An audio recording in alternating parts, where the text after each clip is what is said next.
Oh, there we go. Hello, everybody. My name is Noah. I am a director here at My Amazon Guy, and welcome to the Friday live Q&A.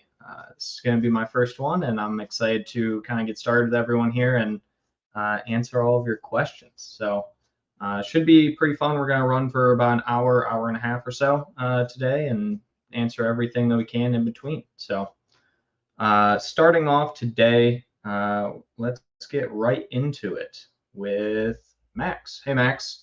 I'm struggling with FBA storage capacity limits. My MOQ exceeds the current 100 cubic feet limit, leaving me with two options: storing excess inventory at 3PL, replenishing every few days, or requesting additional space from Amazon. Which method is most cost effective? How do I request more space from Amazon? What are the costs involved? Also, how long does this take to get additional storage capacity? Awesome. So Amazon storage capacities are one of the trickier things to manage as a seller, obviously. When you are looking for specifically getting more space at Amazon, what you'll need to do is go into your FBA inventory manager and open up your capacity monitor. The bottom of your capacity monitor, there's going to be a little section that's going to ask you if you want to request more capacity. From there, you can ask them to request as much as possible. They may grant it. This comes at additional costs. So Amazon typically is going to charge you way more. People bid on the actual storage amounts that they need. So you have to put a bid in for the bid amount that you're going to want and hope that you can get the amount that you're going to need. The other option that you could be looking at outside of a 3PL, which you mentioned there, would be storing direct with Amazon. So Amazon has their store and distribute where you can store with them. Again, this is add cost. It's going to cost probably a little bit more than your average 3PL, but the product, when you need it in the FBA facilities, will be ready immediately. So those are going to be your two options at the end of the day when it comes to storage. The most effective way when it comes to actually choosing between those two, that's going to come down to dealer's choice. Typically speaking, when you're requesting that, Amazon may, if you're a newer seller, not actually even give you the option to have that extra space, even at the additional cost. However, if you are going to be doing this long term, it's worth a shot.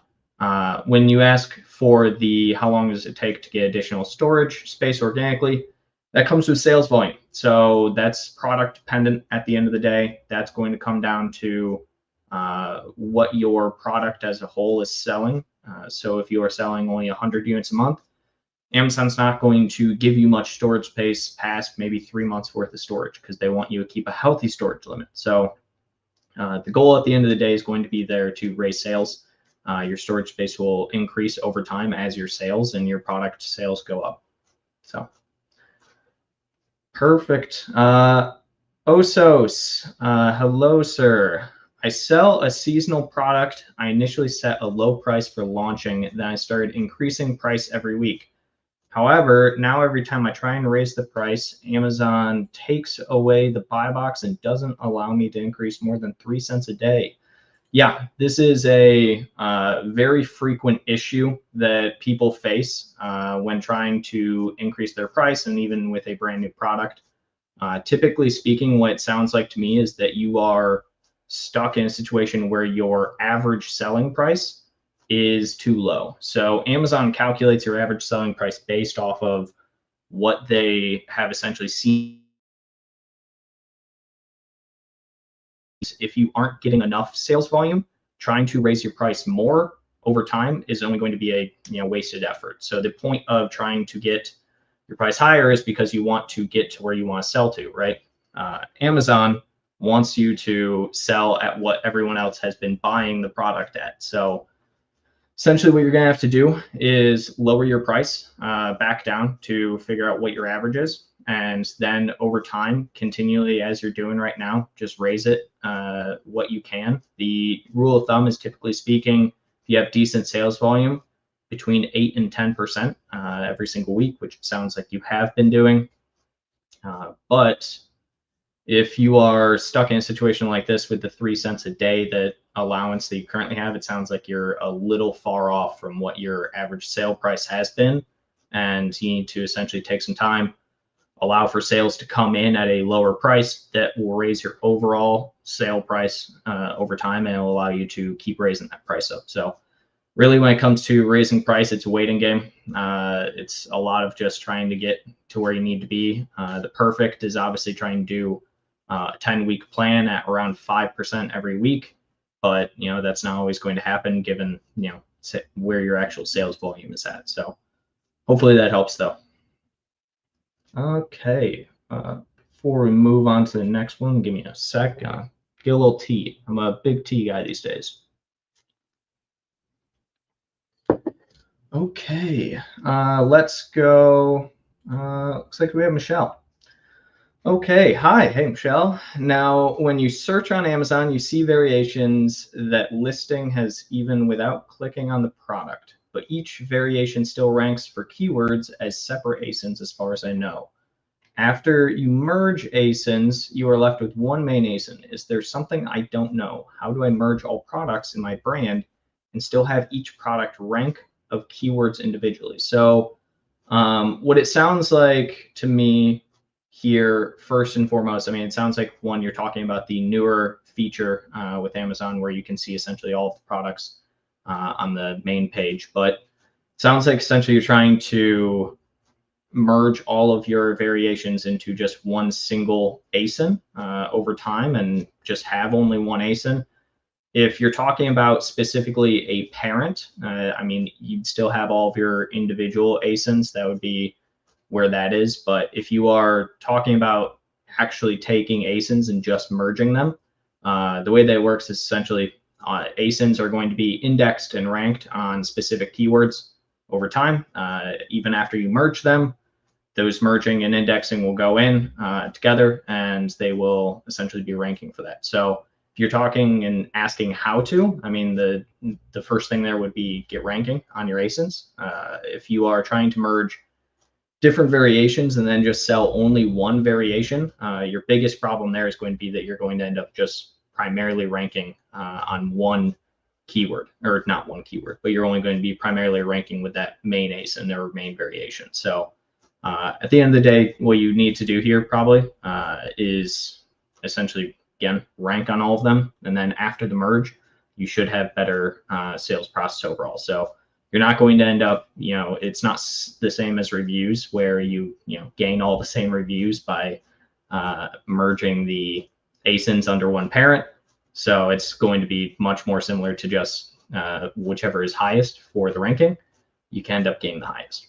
That makes sense. So the Thinkerish.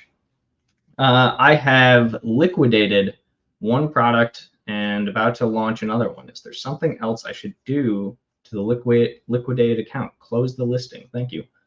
Yeah, you can close the listing. At the end of the day, if it doesn't have any inventory on it and it's not something that's going to be sold ever again, yeah, you can go ahead and close it. That's more of a back end thing than anything. I mean, I think right now on like the Age of Sage account, we have hundreds probably of listings that are just sitting there that we don't have any inventory for. We're probably never going to do inventory on them again, right? I mean, it just comes down to how clean you want your back end. But if you're not currently selling the product and you have no desire to, yeah, you can just close the listing. There shouldn't be any issue with that whatsoever.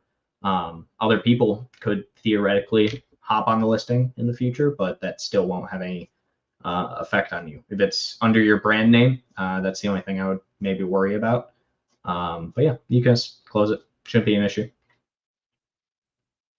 Okay, Balmock. Hi, I made the mistake by putting kids keywords in my ASIN. Okay, Amazon requires CPC, child protection certificate maybe, for a product that's not designed just for kids. I removed all the keywords, but Amazon rejects all of my appeals and wants CPC, which costs $900. Can I delete current listings, buy new barcodes, and relaunch the product under new ASIN, or that violate Amazon policy? So this is an interesting one. Certifications on Amazon are a pain at times. The $900 seems a bit high for the CPC. You should be able to typically get that from your manufacturer if, because they're supposed to have it. I mean, granted, it's not a product that's designed just for kids, but it could be used by kids even still. That being said, you can go a few different ways here. The primary one is, again, going to be doing just getting the CPC, which is going to probably be your best bet of getting it activated. But if it's not for kids, then I would probably go with your next route, which is the new barcodes, new ASIN, new everything. Watch out when going that route. Your biggest issue and worry there might turn into essentially Amazon linking them. So Amazon can at times decide to merge ASINs if they believe they are essentially just the same product under the same brand. And the fact if your product is already under your brand, you might have some issues there. So they may end up having just flagged your ASINs as a whole and your brand as a whole as being a child brand. For something like this, again, I mean, yeah, you're best to delete new, get new barcodes, get new everything. It's hard in situations like this to convince Amazon that essentially your product isn't what you say it or what they say it is, even if it isn't. So, those are really yes or two options. You can go ahead and do that, but again, you might still end up getting that linked in some way to that former ASIN. So, yeah, I mean, that's a really tricky one. Anything that has to do with certificates with Amazon is really tricky. Amazon is type where, I've worked in the past where I've seen certificates being needed for products, 3-4 years down the line of selling them, right? And they won't do anything unless they get it, unfortunately. So your best, yes, to try a new ASIN, but again, still going to potentially have a linkage there. So hope that helps. Okay, and then Rand. Should we be adding details to parent ASIN or just main image, title, and product category? Only matter since the details are the child ASINs.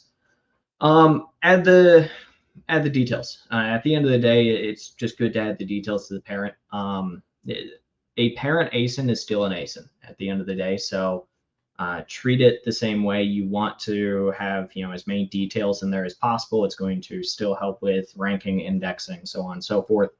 The parent is essentially where you have to think of it like almost like a spider web, right? Everything's going to go up to like one single point, and that is the parent. It's always good to have the details there.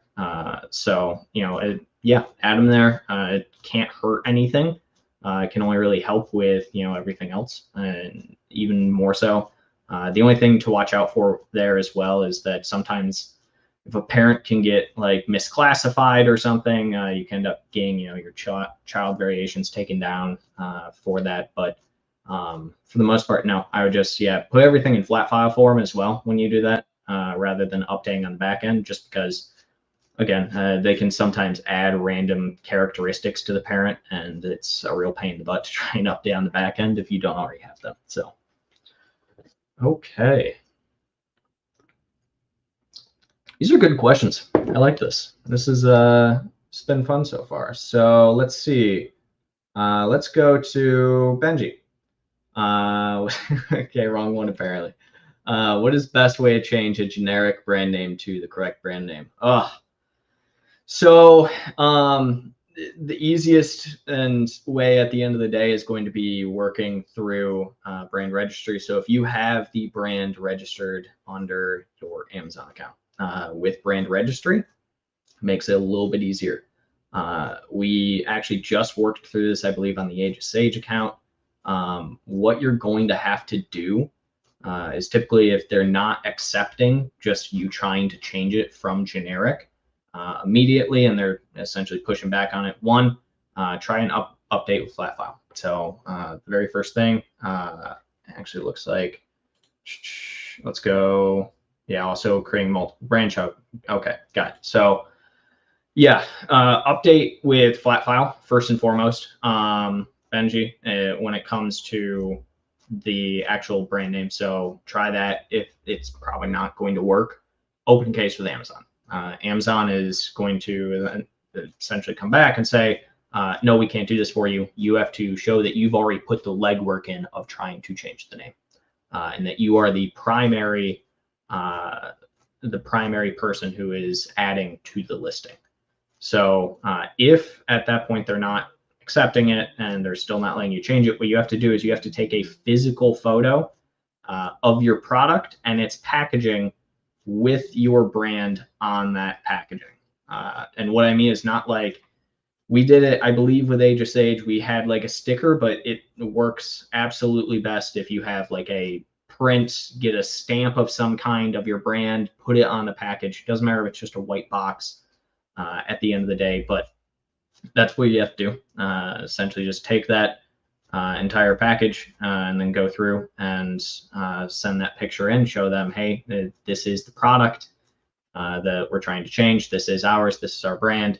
And you're going to have to work with Brand Registry on that. So hope that helps. The second part of your question here, also creating multiple brands, how should one go about creating the Amazon seller accounts without triggering anything on the Amazon side? So are you saying essentially creating multiple Amazon accounts, or are you saying creating multiple brands? Because creating multiple brands, you can have as many brands as you want on an Amazon account. I've seen, I think, like 30 or 40 on one Amazon account before. I mean, there's like aggregators out there and everything who have hundreds. So if you're talking specifically just brand, you can just add that to your Amazon account. That's not a big deal. If you're asking how to essentially differentiate them and you want two separate Amazon accounts, there's no limitation. So Amazon actually changed their policy a while back saying that you can have technically more than one account. Everything. If you have separate brands and all of that, that's not a problem. What I would suggest to you highly here is, if you are going to go with a secondary account, is that one, you reach out to Amazon about it. You tell them, hey, I'm going to be creating a secondary account.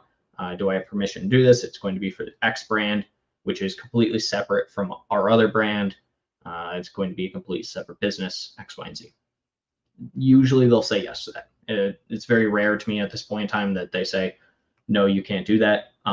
They sometimes do it if like you're a brand new seller and you're just, you're creating like 1, 2, 3 brands and accounts, and they're kind of questioning at that point why.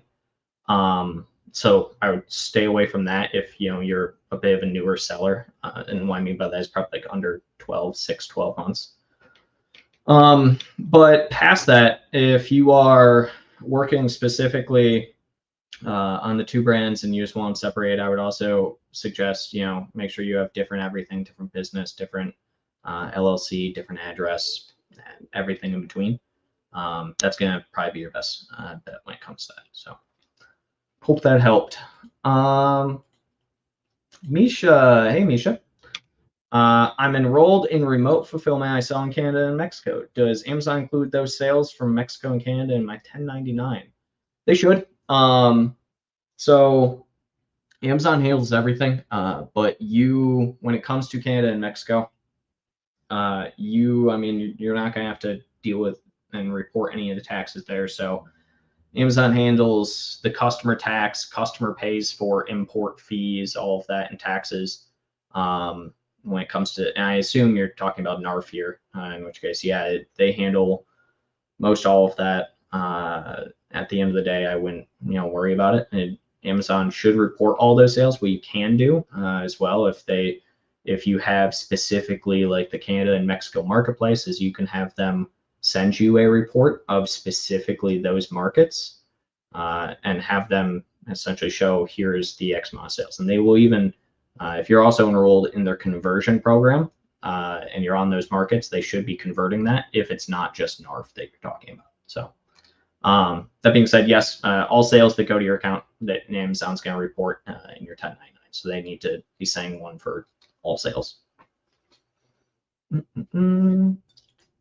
Sec. Get Parch to answering all these questions. Okay. Rosina, wanting to change brand name on my ASIN. I deleted the ASIN, waited 24 hours, upload new flat file with new brand. Yeah, so Rosina, same thing I was just saying to Benji. Same exact thing. Case to Amazon, show Amazon essentially, hey, we're trying to do this. We're trying to change brand name.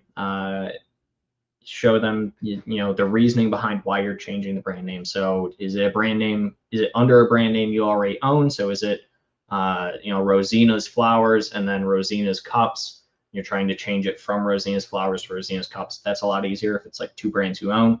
The generic one, it's a little bit harder just because you have to go through those extra steps of like showing the actual brand of the product.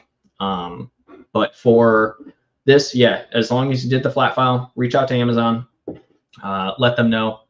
They can assist from there. It can be tricky and they can just deny you, but just keep trying.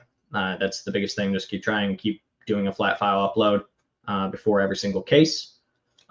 You should get approved, especially if you can show, you know, ownership for both brands at the end of the day, and especially if both brands are on there. So it gets trickier the more something has sold on Amazon, I've found. So if you have a lot of sales on this item, it can be a little bit harder, but if it's a newer item, that can usually be easier.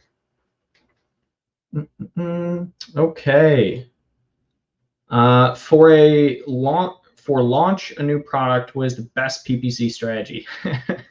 So this is, I think you could ask this to 10 or 15, 20, doesn't matter the number, different people who sell on Amazon. And I think every single person might have a slight variation of what they like to do. This one question we could probably take up the entire QA with, of just PPC strategy, especially when it comes to launch.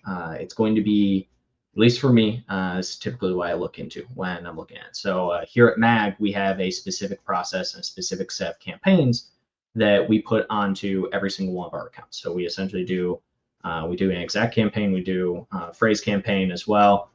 We do an auto catch-all, which the auto catch-all is all of our products in an auto campaign. So we do each of these, right? And from there as well, we then let each of our team members run through our phases and create campaigns from there.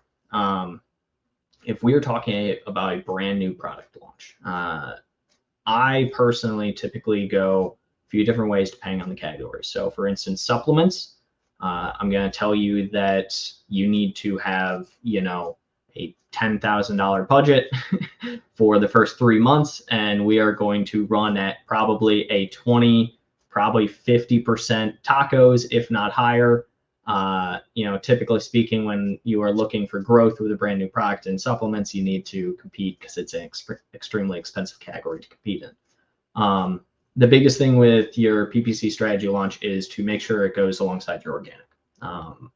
Any new product launch, you can't just rely on your advertising. It is extremely important, but you have to still convert the product. So even if you are spending all of the money in the world, if you have a really crappy product, it doesn't matter if you're paying $1 billion per click, someone's not going to click on it and buy it. So what I would suggest, one, focus on your product, your looks, make sure you are hitting your correct SEO.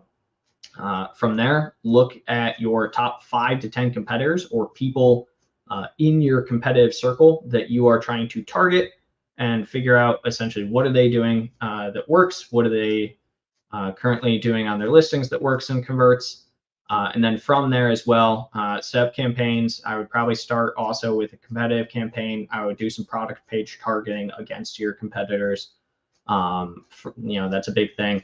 Top of search is going to be one of your best friends as well.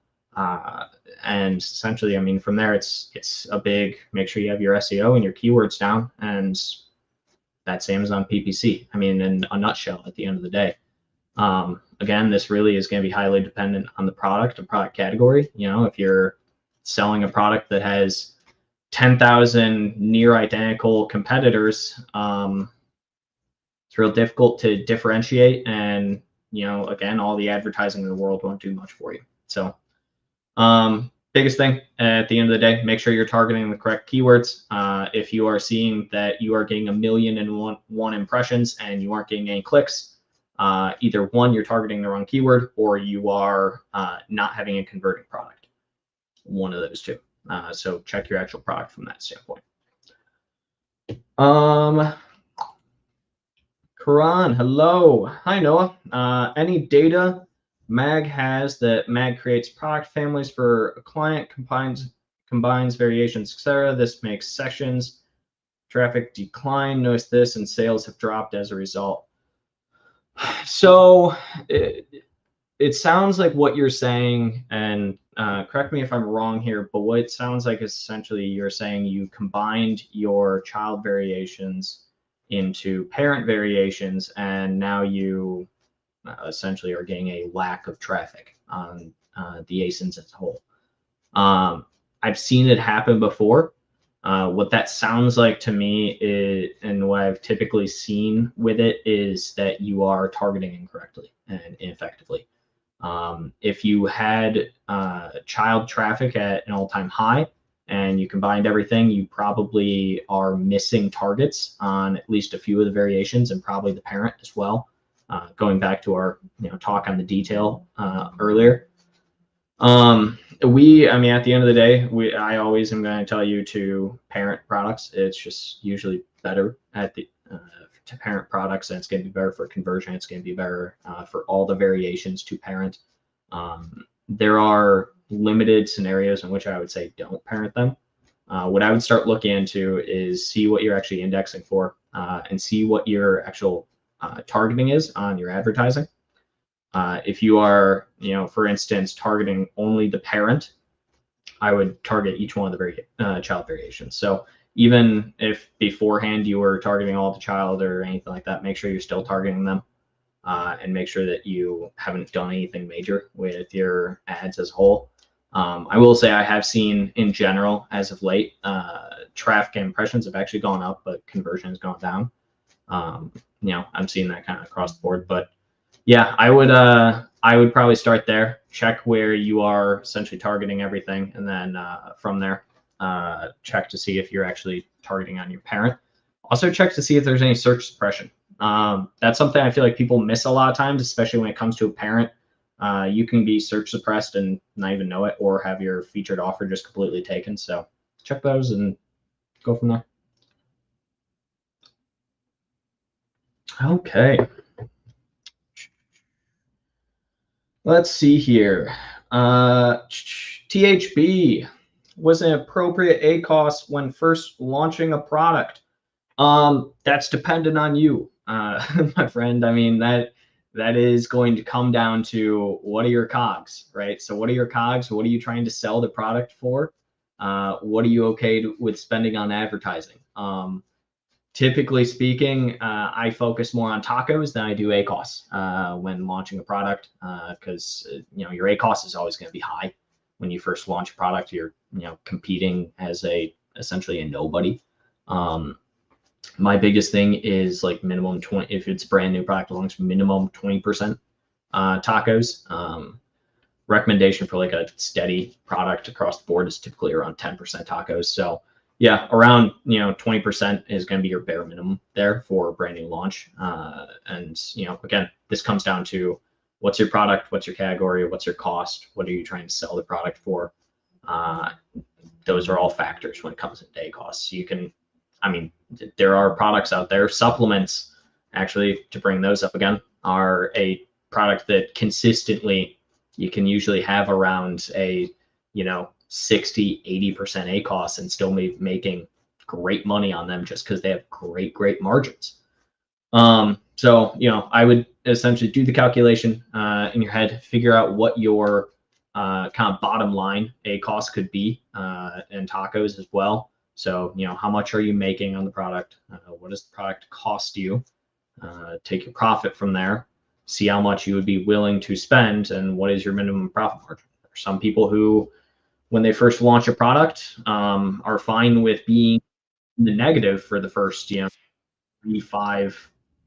months, right? So that's that's something that you can typically look at, and if you see it as a consistent thing, then that's where you come into issues. That makes sense. So do the calculation, go from there, figure out what you need your profit to be and what you're okay with spending. yeah, I mean, your target ACOS again is just it's going to be product dependent.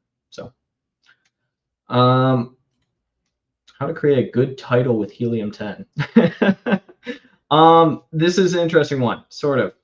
Essentially, what you're going to want to do with Helium 10, you're going to want to go to their keyword tracker. You want to go to your ASIN, and you also want to pull data for your category and your competitors. So, typically speaking, your actual title, when it comes down to it, you want to have it as SEO heavy as possible. So, while still being legible. So, let me actually, real quick, I can pull this up and give you a kind of title breakdown. Let's do, share my screen. Let's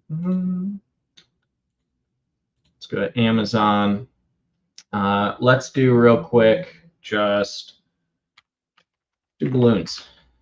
Super easy. I spelled balloons wrong, but that's okay. We still got where we needed to go because SEO at the end of the day. So here's what you need to look at. And I would say this whether or not you're using Helium 10 or not.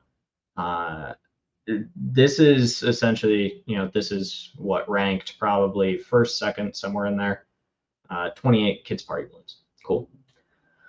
So when you are building a title, you are going to be focused on SEO.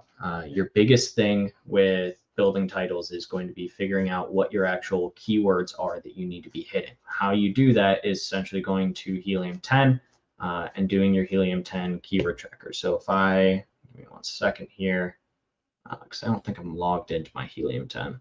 I am actually. So there we go. So if I do balloons as my primary search term here, it's going to give all of our related. I'm not in my account right now, so I can't actually show you guys, but it's going to give essentially your related. It's going to give you your keywords after, before, and then it's also going to give you your suggestions on Amazon. What you need to do with this information is figure out where you need to be targeting. So are you trying to target a specific type of balloon? These people are. They're trying to target thickened balloons. So they're not doing anything like that. They're also going to be doing assorted color balloons. They're throwing out how many pieces. They're throwing out the type of balloon. Every single one of these, kids, birthday party, all of these are keywords. You can type any single one of them in. If I do kids birthday party. Okay, so we have kids birthday party. We have all sorts of different things for it, right? Party hats. Somewhere in here is going to be balloons, right? The point is, when you are trying to build your title, you want to convey two things. You want to, one, convey essentially how much or what is the product. So make sure that you are properly conveying that to the end consumer. So they want to know what they're buying, right? But on top of that, you want to convey your SEO. You want to hit on specific keywords, again, like Helium was showing there, that have to do with your product. That is how you are going to rank and index on keywords. So one thing I will say is, when building a title, listing anything, don't stray away from using the same exact word multiple times. It's something I see a trap people kind of fall into a lot, where they are afraid to use the word more than once because they think, oh, if I just use it once, I index and I rank there. And it's like, yes, but you still, it's okay to use it more than once. So I'll share again for quickness here to kind of explain. They use balloons, balloons, balloons, balloon, balloons. It's starting to not become a real word to me, but you get my point. They're using balloons everywhere in this listing because that's what it is, right? Don't stray away from doing that. Focus on, essentially, look at your competitors, figure out who in your category, again, you're trying to compete against, look them up on Helium, see what they are ranking keyword wise, copy their keywords. It sounds bad, but the best thing you can ever do if you're doing, especially like a new title, new product, new anything, is go through and copy as many things from your competitors as possible, as well as try and improve on that. So if there's very niche keyword that you're trying to hit for some reason or another, go after it. For this one, I mean, they have exquisite in the title. I don't know if that's something that's I don't know for this one if that's a keyword that they should be hitting on, but if they've done their research properly, people are probably looking up exquisite rainbow balloon. So hope that helps. I mean, the biggest thing at the end of the day is just getting the right keywords. And the best way to do that is to look in your category and check ASINs of your competitors. So let's go THB again. How bad is it to run out of stock after honeymoon period ends? Is it possible to regain momentum once you're back in stock? Yeah. I'm probably a little different than most people, where a lot of people say like running out of stock is near the end of the world. I don't think it's the end of the world, but it is bad. Running out of stock does a few things to your listings. One, it takes the listing down, so you're not getting sales, right? Sales equate to, as we've kind of mentioned, ranking of your product, both in category and your keywords at the end of the day. So if, this, I'll share my screen again for the example here. If we are currently ranked number 28 in kids party balloons for this balloon set, right? You can actually use, Helium 10 to look at our sales rank. So if there's any point in which there would be a massive jump in sales rank, we could probably attribute that to an out of stock issue. But that's one of those things where you can see sales ranking goes up and down. Sales ranking is specifically based on how much is your product actually being purchased within a set category, and that's going to determine your overall ranking for both the category and also your ranking for keywords is a little different because that has to do with how often people are essentially purchasing keywords and how relevant it is. But for the actual ranking in a category and for your product, it's kind of bad to go out of stock, because as soon as you go out of stock, you lose all sales volume. So people are no longer purchasing it. Plus, as well, if you're in your honeymoon period and you're out of stock, Amazon's going to look at that and be like, ooh, this guy has issues with keeping his product in stock. We're not going to push this as hard as something else. So it's really bad. It's not great to run out, but that being said, it's not the end of the world. I would, typically speaking, for if you're having issues with stock, there's a few different things you can do. Raise your price is number one. It sounds counterintuitive to what we're kind of talking about, but if your options are completely going out of stock or lowering your sales by a little bit, lower your sales but raise your price. It'll help with margins at the end of the day, and it'll help you also stay in stock. It's going to decrease your sales volume, and if your sales volume doesn't decrease, well, guess what? Now you're selling the same amount, but you have way more initiative and way more cash flow coming in from it. So it's to answer your second part, regain momentum once you're back in stock. Yeah, it's going to be a little bit of an uphill battle again. It depends on how far you fall. Everything has to do with the sales ranking. So with specifically this product, right, which it's currently ranked. It's currently ranked, I guess, 576 as parent category, right? So it was earlier this month that it was ranked 1,436. So we're talking 10 days or so that it took to decrease by about 1,000 ranks.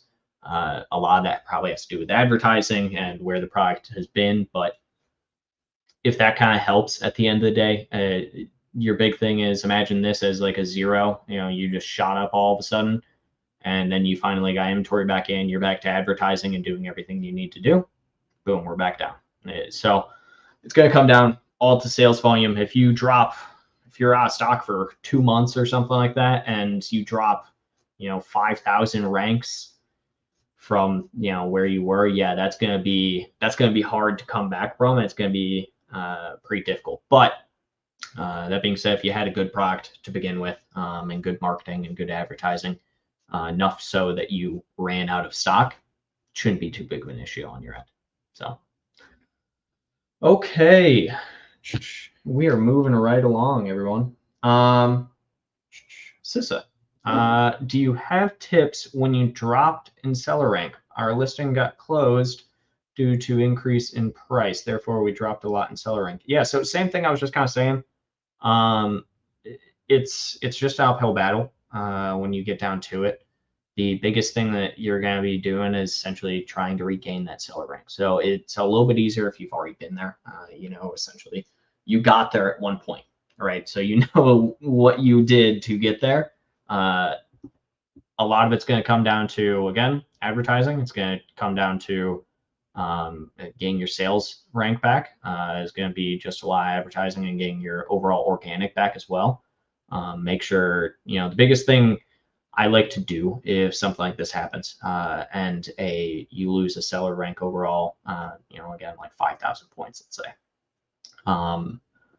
Use it as an opportunity to kind of rebuild stronger.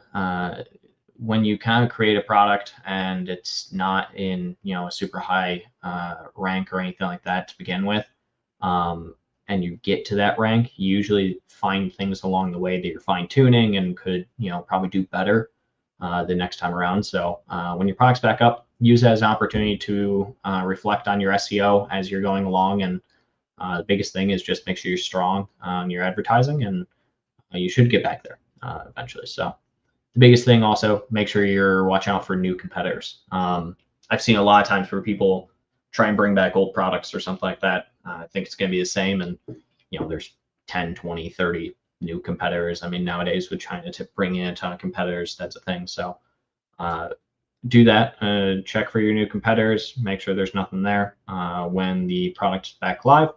The only issue I will say is that from you saying you increased your price and it got closed, if you're staying at that increased price, it's going to make it probably a little bit more difficult than it was the first time around. I'd be also curious how fast you increased your price to get the listing closed as a whole. But if it wasn't a major drop or anything, it shouldn't be too big of an issue. Okay. Grigor, how's it going? Thanks for hosting the show. Not a problem. It's first time. It's been fun so far. So hoping to do some more of these. I bought my UPC codes from GS1 US. Would it be fine if I were to use them for Canadian listing? Thank you. I actually don't know the answer to that one. I believe yes is the answer, but I'm not positive. If you send an email to podcast@myamazonguy.com, I can get you or figure out what that would be and get you the answer though. I believe the answer is yes. I don't think there's an issue because a GS1 should just be a GS1, or a UPC is just going to be a UPC at the end of the day. But that being said, I can verify and get back to you on that. But from my knowledge, I don't believe so. Max, thanks, Noah. Yeah, no problem, Max. I was happy to answer. Rosina, want change brand name of existing ASIN for my old brand, new brand, delete the ASIN. Is this same one or same question as earlier, Rosina? AMZ rejects it. So report says, if you choose to rebrand a product, must create a new ASIN rather than update existing ASIN.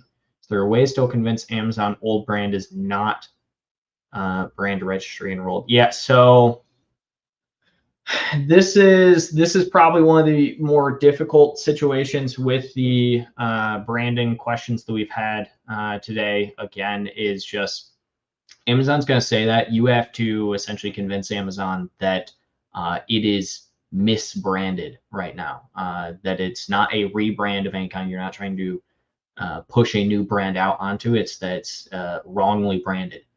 Again, some of the stuff I said earlier when it comes to taking a picture or doing anything like that could be really helpful. But that's what I would probably focus on there, is just making sure that that at the end of the day, we have this situation happen all the time internally. It's one of common thing. People want to change their brand, or they start on Amazon with one brand and now they have another one, and X, Y, and Z, right? So yeah, follow a lot of the stuff I was saying earlier, Rosina. Again, that's going to be your biggest thing. And at the end of the day, if you do choose to go to the new ASIN route, which I wouldn't because that's going to be kind of a defeated route, just make sure that the new one is not going to conflict with the old one at all when it comes to it. So hope that helps. Jack, I'm running PPC campaigns for my newly launched product, but I only get 500 impressions per day. I set very high bids for those campaigns. Do you have any suggestions on improving the impressions? Okay, few things. One, I would question what is really high bid.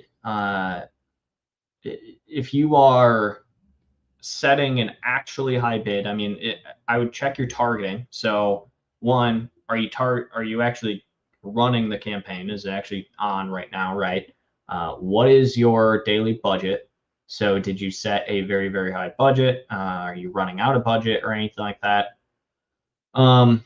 Check as well, what is your actual bid and what are you targeting keyword wise? Does the keyword have any search volume? That's a thing I commonly see with people who don't really do much advertising or PPC, is that you need to check your keyword search volume. If you think that you're supposed to be searching, balloons, again, to kind of relate everything back. If you think you're supposed to search balloons, but balloons only has 200 people looking at it per day, as far as a keyword goes, yeah, you're gonna have really low impressions. Doesn't matter what you're, bidding at. Also, make sure your keyword is relevant. That's a big thing that I see happen all the time. People are consistently choosing irrelevant keywords for their products that they think are relevant, but if they look at their category, you wouldn't put the keyword of socks when you're looking at balloons, unless it's, I don't know, something to do with the sock in Monsters Inc. or something, right? So do that first. Check your search volume. Check what your keywords are. Make sure you're targeting your keywords correctly. Make sure your campaign is actually set up. On our YouTube channel here, we have 1,000,001 different videos on setting up PPC campaigns. Follow along with them. Make sure you have everything set up. Check again and verify that you are actually being competitive with the bid. Again, coming back to something like supplements. Supplements, I've seen some supplement keywords and things like that go for $30, So AMZ suppressed a supplement listing, SMID, all documents. AMZ asked, after every 2 days since the last 20 days, AMZ simply updates case saying they need 2 or 3 more days to evaluate options. Rosina, this is, and Jack, I hope that was really helpful, but Rosina, this is, this is an issue. It means Amazon has it inside their internal team, so they have actual people looking at it theoretically. But the bigger thing here is you need to just keep pushing on them. You can try and give them a call, and if this is especially when it comes to supplements, if it's a certification that you're talking about, there's a specific internal Amazon team that has to review all certifications and has to push them out to labs and ask the lab themselves to verify the document.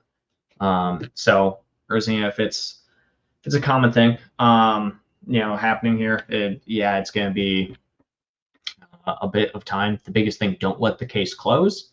Just make sure you yourself are going in and asking for updates, and if you need to, give them a call. It's certifications with supplements. It's one of the things that Amazon needs to have someone actually check into. I see them mess it up all the time, that being said. So just make sure you keep on top of them with it, and hopefully it'll be soon. I believe usually it is about AMC simply updates case saying, they need 2 or 3 more days to do that. Yeah. Typically, you're going to want to just keep updating that case. You can try opening a new one about it, but it's off to an internal team, and that's just going to take time. It's unfortunate, but that's usually the case there. Rand, thanks, Noah. Yeah, no problem. Hey. The category listings report now has the field for title that looks like a duplicate product name. What's the difference between these fields? Is it safe to update them both? Oh, I actually don't know. I don't know on that one. If I look through here, I believe, if I'm not mistaken here, the difference between product name and title comes down to a backend situation in which you are putting in the backend. So the actual title for any product is going to be your title on Amazon. So that's going to be front end, what people see. And then your actual product name is going to be different. So product name is going to be essentially like, blue shirt. It's similar to a SKU. That being said, keep them the same at the end of the day. I would probably keep doing the same. But again, if you want to reach out to podcast@myamazonguy.com, I can follow up with you after I do a little bit more research. I just haven't played around with the lister import enough. So let's see here. Does Amazon slow down your PPC when you're low on stock? So no, they don't. Amazon will pause all of your PPC when you are out of stock. So essentially, when you are low on stock, Amazon doesn't care. I mean, they do nowadays because they're going to charge you if you're low stock extra with their new fees. But no, Jack, I mean, advertising's up to you to kind of monitor and control that. When you go out of stock, again, you're not going to be spending anything on advertising a product that's out of stock.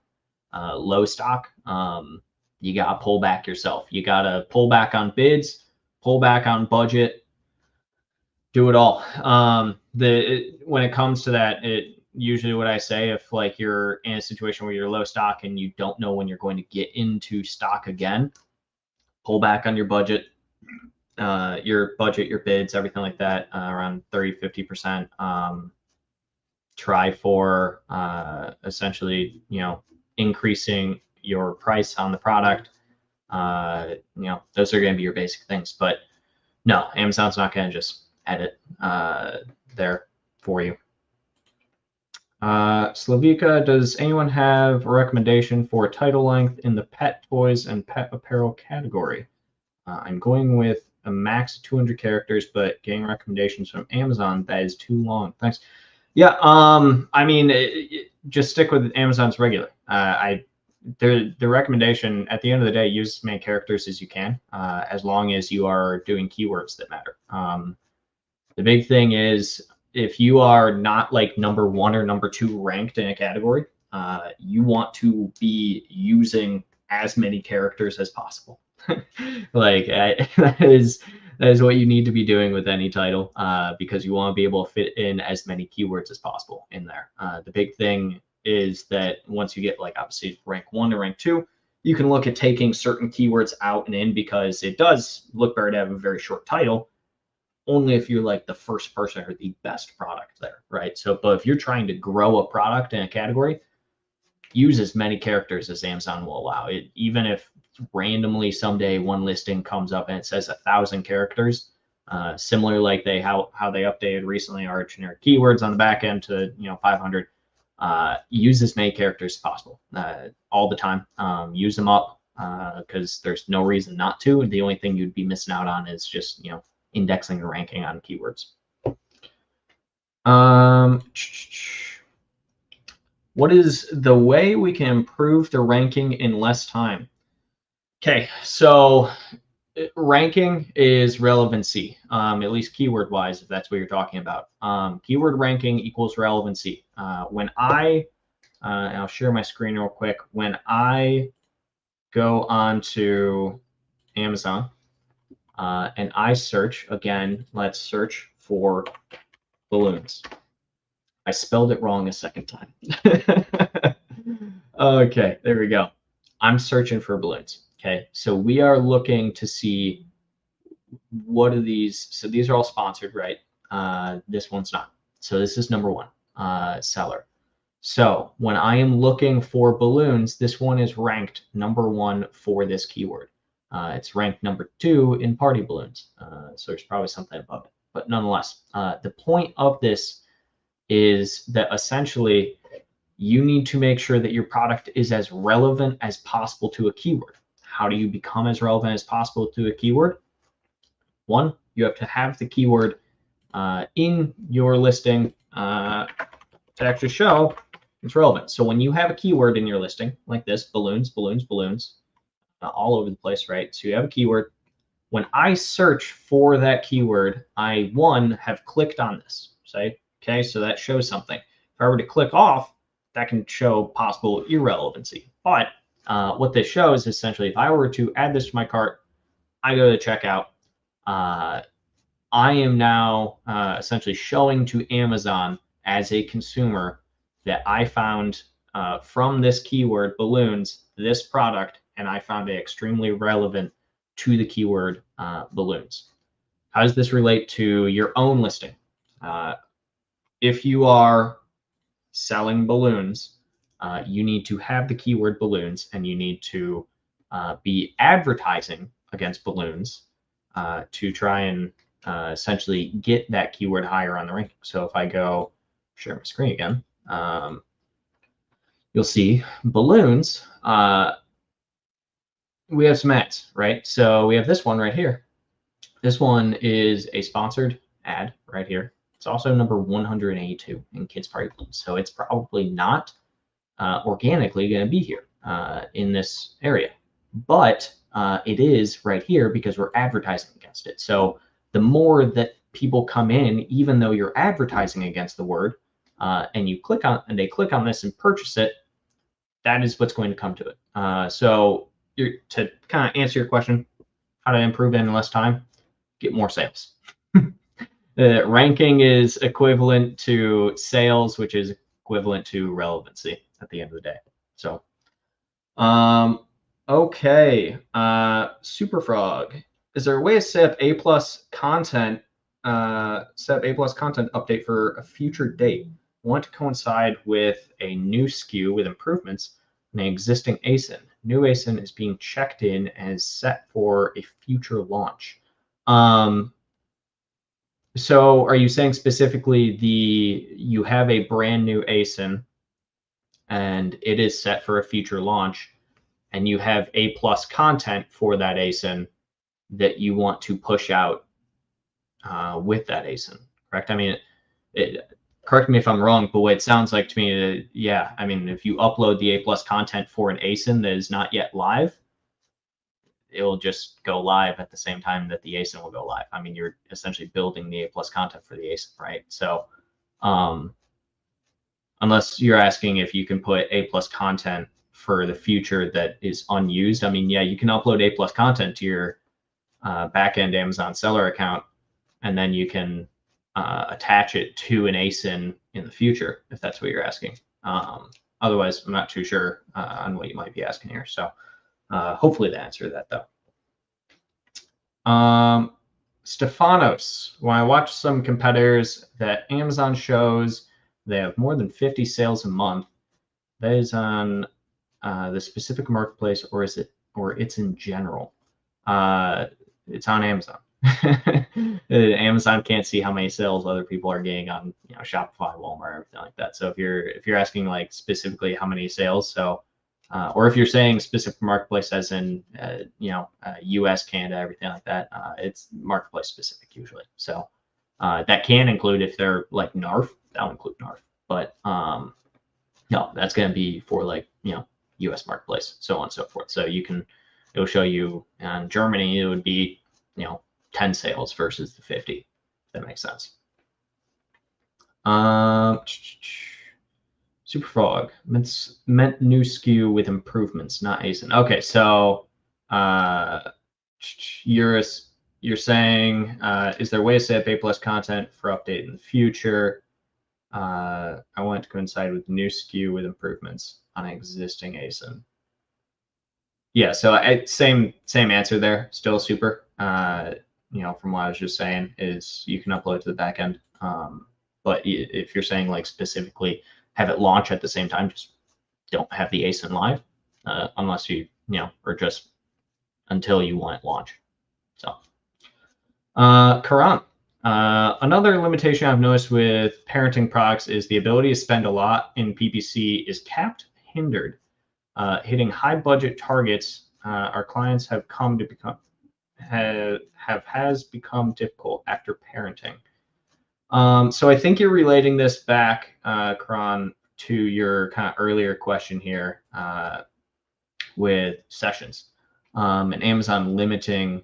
I can't say anything when it comes to the ability to spend a lot in PPC. I mean, I will say what I have seen from Amazon, and it's not anything proven or anything like that, but what I have seen is that we don't get to decide if we have multiple products in one campaign. So you're targeting more than one product. Let's say you have one campaign for the parent and it is all of your child products in that campaign.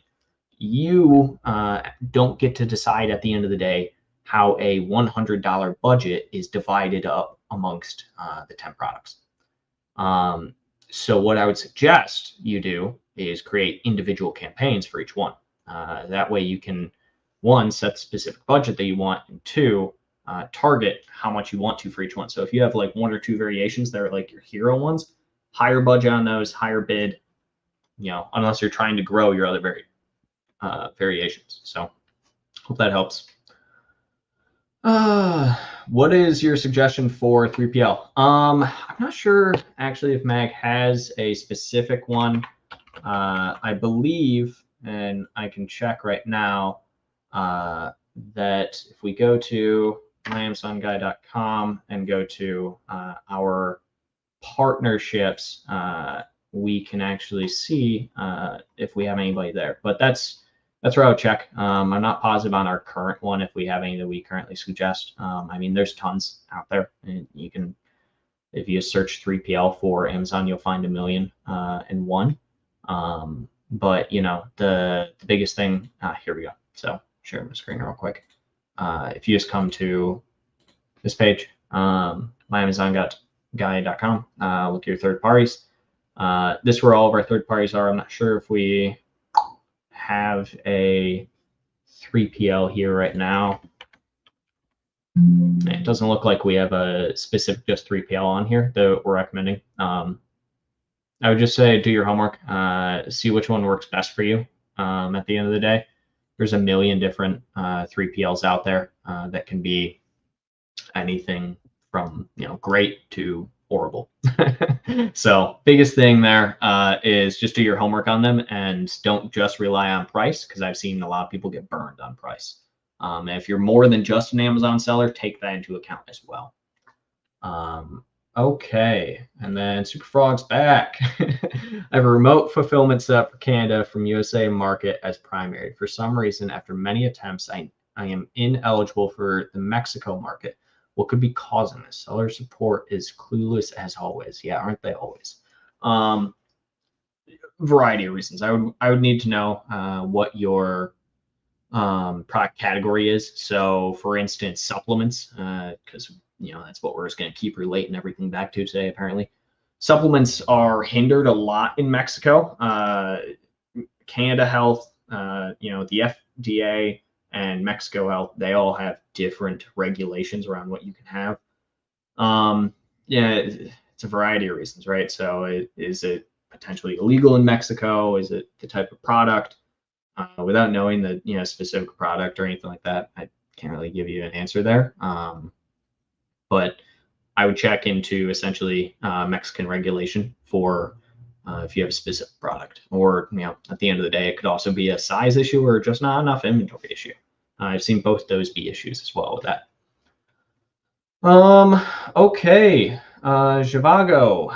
Hi Noah. Hey, how's it going? My products have 3 color variations. I'm planning to launch a broad, phrase, and exact campaigns. Should I do it just for one color or for all? Question. If you're doing it for the first time and you don't have much historical data, and there's 2 of this. In this case, should I use the same keywords on all campaigns for all colors? Yeah. So one, not necessarily. So you can use pretty much all the same, right? But what I would probably do for these is one, if you have one color that is specifically sticking out compared to the other ones, create a campaign specific for that one. And then create, the other two campaigns, but have your primary campaign be the one that you're kind of focusing on. And then from there as well, yes, create each one of those different types of campaigns. You can also just create them as different groups and put them all together into your targeting. The big thing to keep in mind here at the end of the day is that you will, not really be competing, so to speak, against yourself, but you are somewhat competing, right? So it's Amazon's going to choose one or the other to kind of push versus, and if you have it all under one parent, like you said, that's where you can, have issues of, no matter what, you're always going to have one variation that just beats out all the other variations. That's just how it goes. You have hero products for a reason, right? So, go ahead. I would go for it. Just make sure you have your keywords correct. I would also change the keywords just slightly to identify and match with the colors. So if you have like shirt as a keyword, right? Do red shirt, blue shirt, green shirt for each individual one and target based on that. So hope that helps. Touchstone. If rank is based on search, why does changing a product's category affect rank?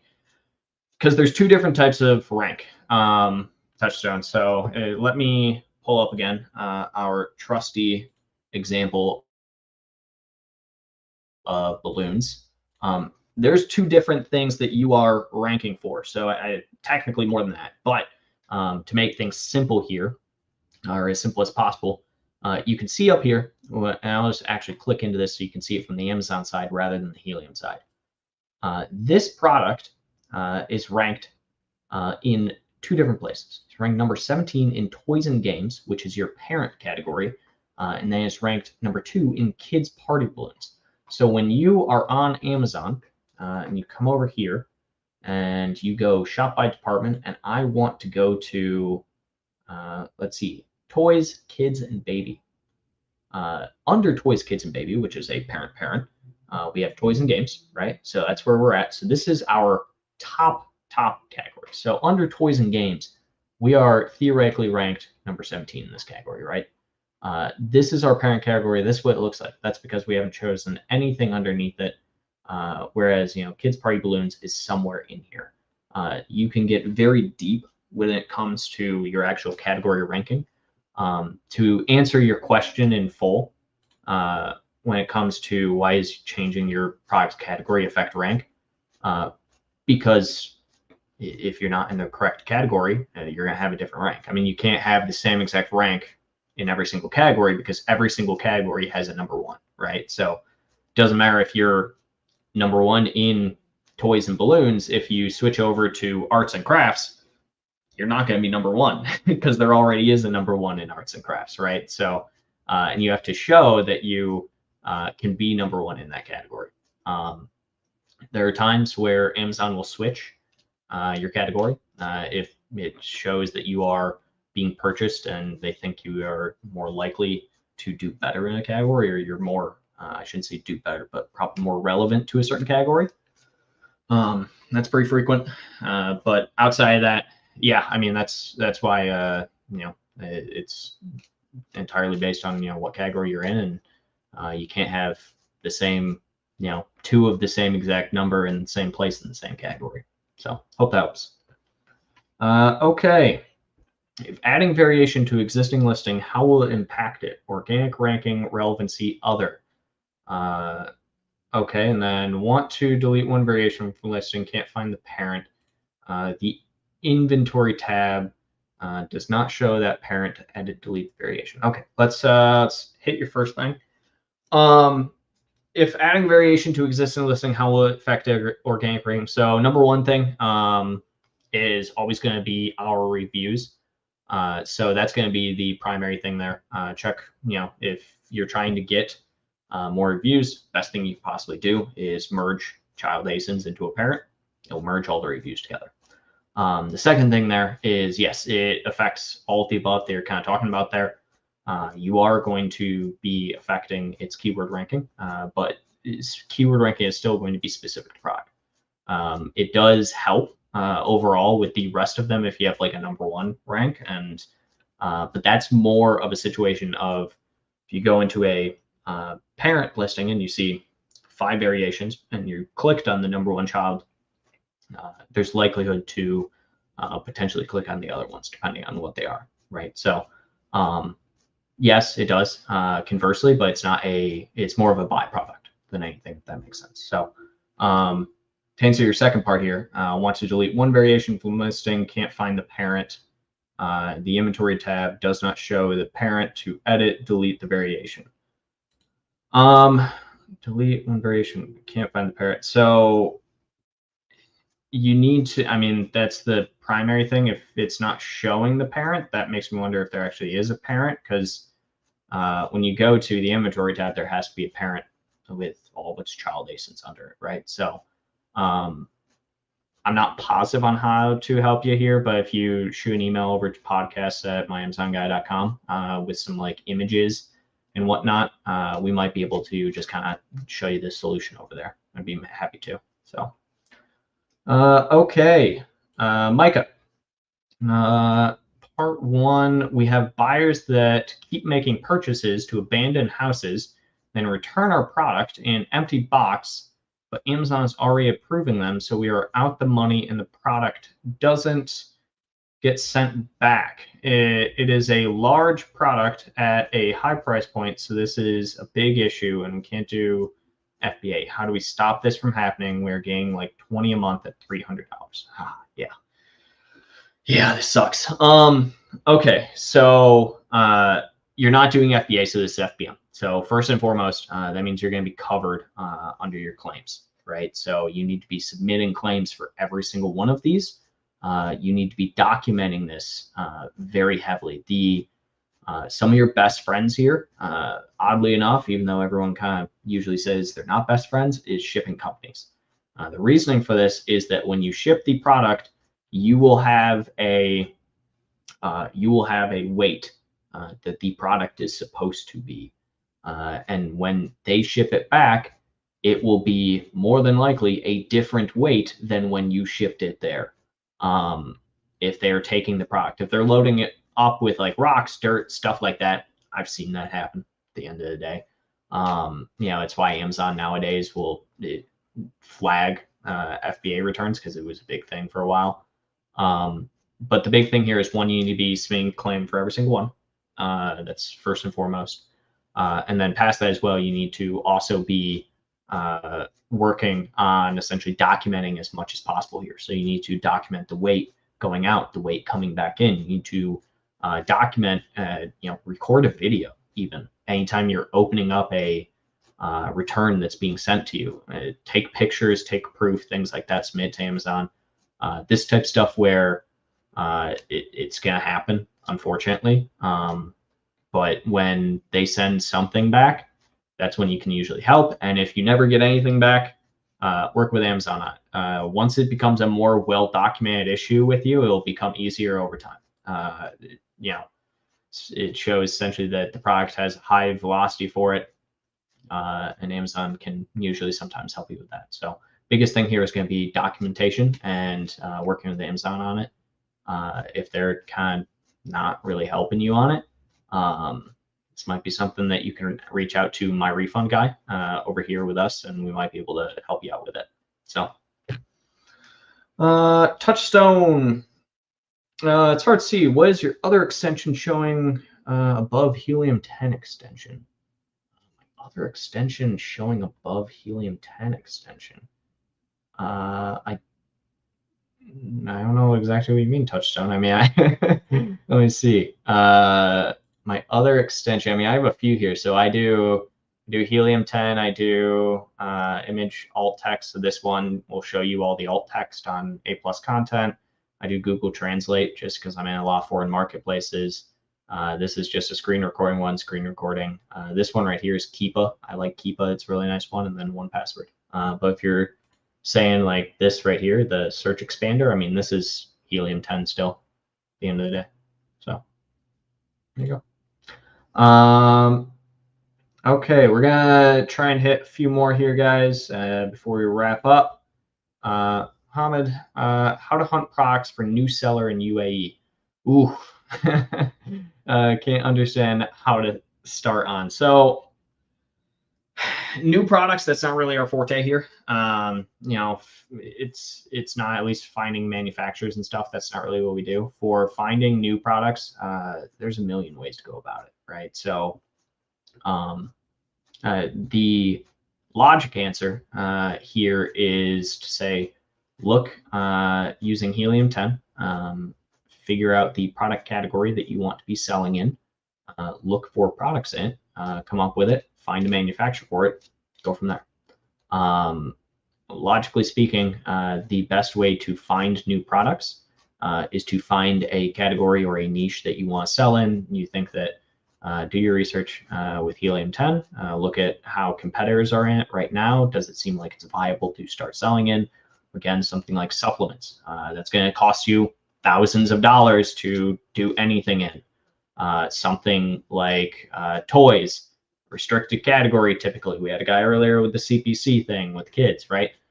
So figure out what category you want to sell in. Some are restricted, some aren't. Go from there. The biggest thing at the end of the day, when you're finding, especially with the UAE, that's going to be the more difficult part, because you're going to have to FBA everything. And you know, if you want to sell, you know, international things like that. But you know, again, the biggest thing at the end of the day, when it comes to the actual selling or finding the product, just be confident in what you're trying to sell. Don't do, you know, and this is more personal advice than anything, rather than professional. Don't sell anything just because you see someone online telling you to sell it. That's probably the biggest thing. But yeah, from there, essentially look at category. Is there competitors in there? Just makes sense to list the product in there. We've looked at balloons a million times today. Does it sound like it would be a good idea to get into the balloons category? Probably not. But you know, do what you think's right. So, all right, just a couple more here, guys. P-Ray, why is it so easy for another seller to jump on a listing and literally sell anything by undercutting your price without approved brand trademark? 18 months, I have found it impossible to remove. Have branded packaging in the images. Even that could be copied. There should be more protection for sellers against this. Yeah. It's a problem, P-Ray. If you don't have your brand trademarked and registered and everything, it's very, very difficult to work with brand registry or anything like that when it comes to a trademark or infringement copyright issue. The reality of it is that, and this is more so, Amazon wants you to essentially, Amazon wants to allow people to sell, right? And they don't want to take sides because it causes them to be an enforcer, which they don't like to necessarily be unless it's in their favor in some way, right? And they want you to stick to rules. If you cannot prove that someone is breaking the rules, Amazon doesn't really care. For counterfeit products, that's going to be your best bet here, even if it is, you know, the brand trademark. That's going to be your issue, is you can't really report them without the counterfeit. You know, the lower selling part. I mean, if you're talking specifically like they're not even like purchasing your product and they're selling it at a lower thing, see what you can do about lowering your price. You know, if it's just a random, if you have a very generic product, you're in a hard space, right? Because there's not a lot of recourse that you can do, especially if like you have other competitors that have the same exact product, right? You know, a great example is like if you have like like a plastic drawer organizer and it's generic, there's not much you can really do against someone copying that exact product because it's generic, so to speak. So I would focus on getting your brand registry up. It's going to be your best bet here, and then go from there. Super. Oh yeah, let's get some clarification. Let me clarify. ASIN is live with SKU 1. SKU 2, same ASIN, but with improvements, is currently being checked in. Want to update A+ content to showcase the New improvements for SKU 2. To avoid customer confusion, how do I make this new A+ content live coinciding with when I switch over to SKU 2? Yeah, okay, so you're essentially, and thank you for help and being patient with my question. Yeah, no problem. Happy to. So, okay, so what you're saying essentially is that you have a product that you're updating to a new version, but you're keeping it on the same ASIN. What I would first and foremost probably say is I would advise you to just create a new ASIN for it, and as a secondary variation, and I would parent them. That's, I mean, kind of what I would do there. If you're, I mean, if you have a product that's not your same product, I mean, even if it's a new and updated version of it, it's technically a new product, right? You know, you're probably supposed to have new UPC, new SKU, new everything, right? So I would look at that first. Putting that aside for the moment, super. Yes, what I would do here is get the A+ content approved on your backend, then attribute it to the new SKU / ASIN when it's live. So you can get approved beforehand, and then you can then attribute it to the ASIN. You can also just have, if you don't have any inventory on the ASIN, it's not live, that's fine as well. But I would just wait until it's there, and you know, it'll update within a couple hours. It's not going to be it's not going to be the biggest thing in the world to wait an hour or so for A+ content to populate on a listing. You know, even if you're doing 10, 20, 30,000. Another thing you could do here is maybe test. If you wanted to try it out, push it. You know, especially I know it has, if your A+ has the new features and everything, just, you know, push that and whatnot. That would be an idea that you could look at. But yeah, hope it works out for you. Either way. Touchstone. I mean, why does changing your category affect your ranking in search and affects your sales, not change rank within category? Yeah. So it's same exact answer as earlier, Touchstone. When you change a category, you are going to have a new search rank in that category, because when you are looking, you are going to be in a different position in that category. If you're talking specifically like keyword ranking does nothing but help you in your actual category search rank. And then from there, it affects your sales, not changing. I mean, yeah, if you are lower in a category rank, you are going to have lower sales. That's just name of the game at the end of the day. So yeah, if you change your category, you're going to change your ranking, because you are going to be in a new category that you have never sold in before. And then that's going to subsequently hurt you in your search, because there are going to be other products probably in that category that have a higher ranking and a higher keyword ranking for that category, because they've sold in that category before. So it's straight up just it's a numbers game at the end of the day. If you never sold somewhere, I mean, you know, you can't expect to pop into a new city, open up a hot dog stand, and then even though you were #1 hot dog stand in another city, you know, you're going to have new competitors. You're going to have people who've been around and have already been selling their hot dogs in the new city, right? So hope that kind of makes sense. All right. We got 2 more, and then we're going to finish up here, guys. If a competitor is in the wrong category, is there an effective way to report it and get moved? Technically, yes. I mean, technically, you can just report it as like a customer, but I wouldn't do that because that is negative. I'm not positive from my knowledge if you can report them through brand registry. No, not really. I mean, if they're selling in the category, they can sell in the category. I mean, I guess I would ask conversely for some clarification on what do you mean by wrong category? Like, is it someone who's selling, you know, shoes in a swim category and beating you out for everything? Or the thing I would probably also ask is, how are they your competitor if they're in the wrong category? I would look just for a second and say, you know, are you in the wrong category? That's, I mean, at the end of the day, if someone's selling in a category, they can sell in a category. Amazon will move them if it's not a right fit for their product or category. So All right, last one here, and then we will get going. How do you remove reviews from your listings coming from India? We don't even sell in India, but we have one-star reviews probably from other sellers. You need to report them. Brand registry, that's going to be your number one thing. You need to report them for selling your product. That you got to go through brand registry support for this. If they're selling your product in another marketplace, you need to take down the actual seller as well. The only thing is, obviously, you can impact your own listing if you don't have any plans on selling over there.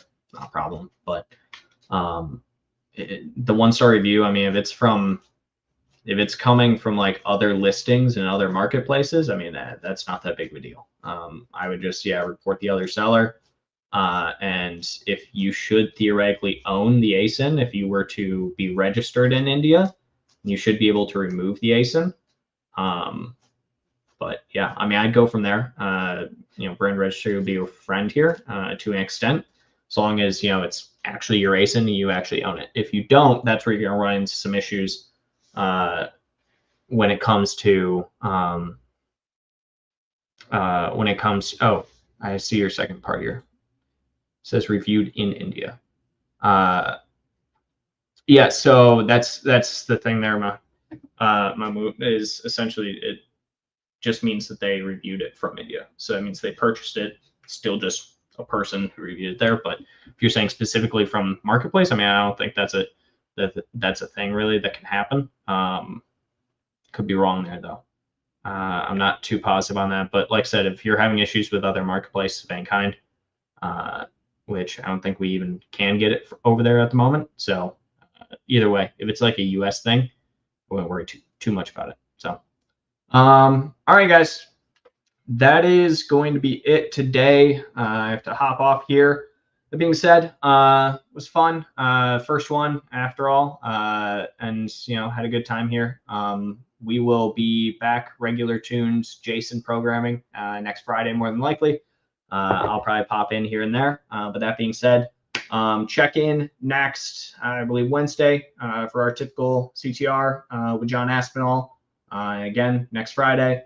Past that, it was great being here. And hope everyone has a fantastic weekend. Check out my Amazon guy. We do full service PPC agency here. We essentially do everything A to Z when it comes to Amazon. Go to our website, check us out. We do one-on-one coaching calls. We do full service of brands, any size, doesn't matter.